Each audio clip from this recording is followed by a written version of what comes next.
Hello, my name is Ethan and welcome back to another episode of Path of Exile, Metamorph League. In this episode, I want to go over the Conquerors of the Atlas and Awakener farming. Basically my strategy for farming Conquerors and the Awakener.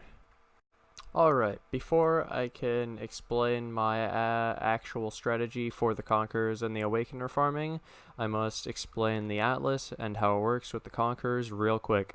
So, you would enter the Atlas, nothing is here, and you have to complete some maps to find the Conquerors and to start completing your Atlas, just like old times.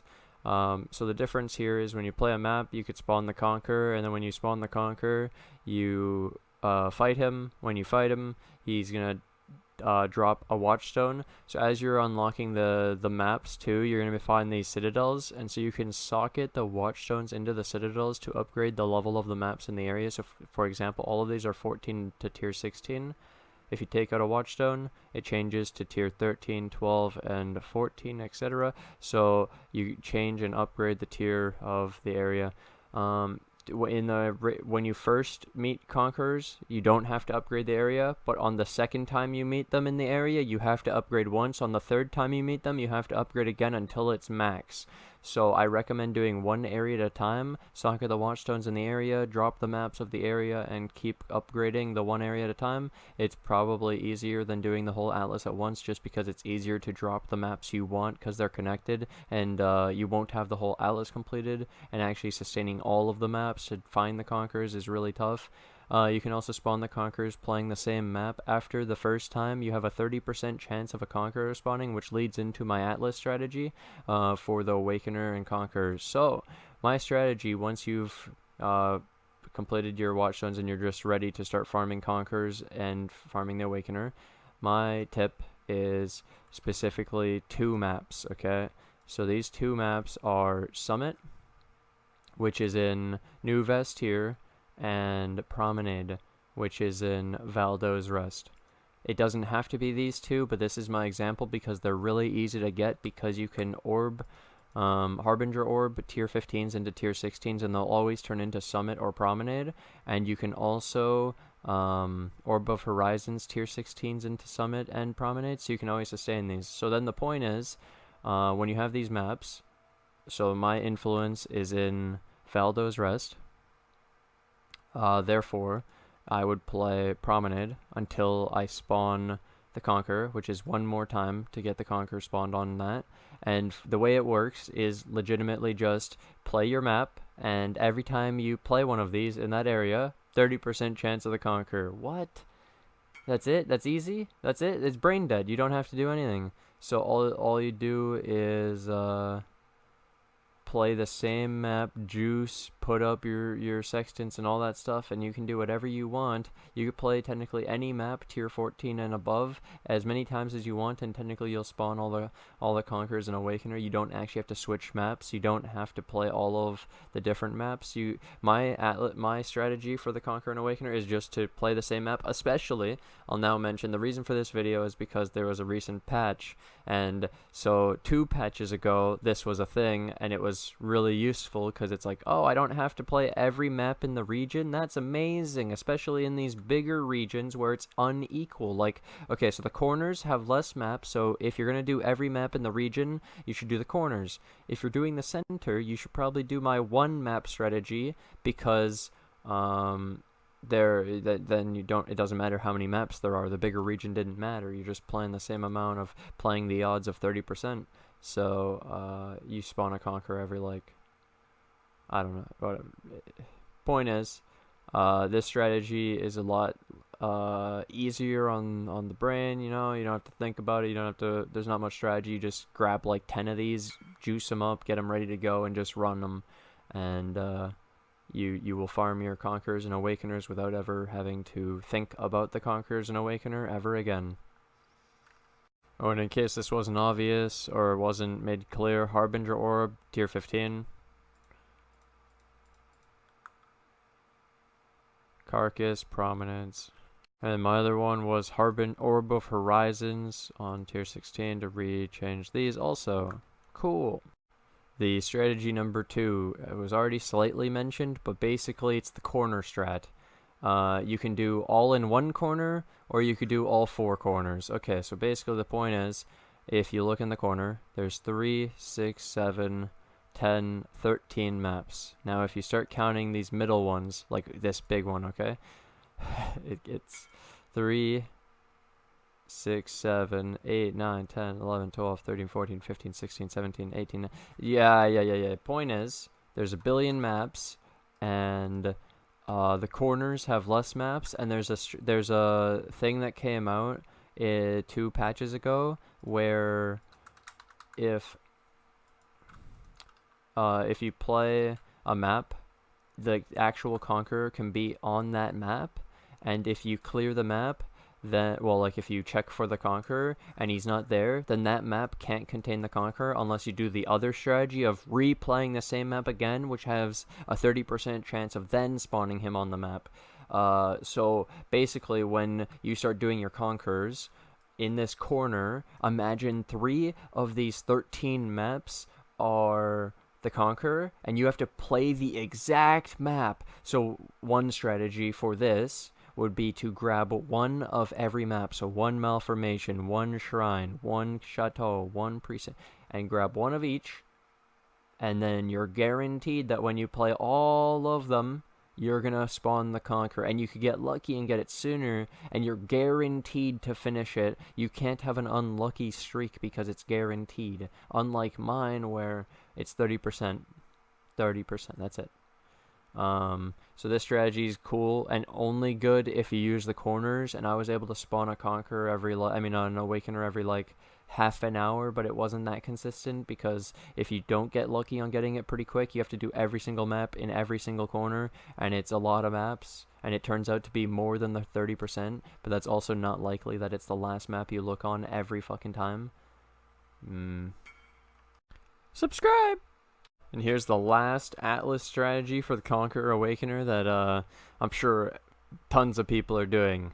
And so imagine this concept that you think that the Conqueror and Awakener isn't worth your time to farm, and so you're just playing the game. So imagine this, okay?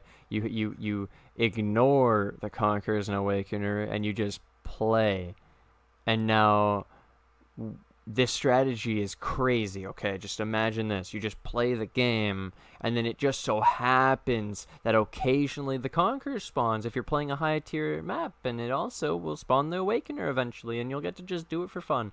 That's the other strategy, not target farming it, and just using it as the extra little bit that it used to be for, like, at least this way you could do it casually, and unlike the old method, you had to kill the Shaper Guardians, the Uber Elder Guardians, and then the Uber Elder. This one is just straight up, you can play normally and casually, randomly unlock it. So, cool. As long as you're playing a high enough tier map anyways. But yeah, that's the last strategy. This was a tip that I heard in someone else's video. I'll just yoink that tip and give it to you.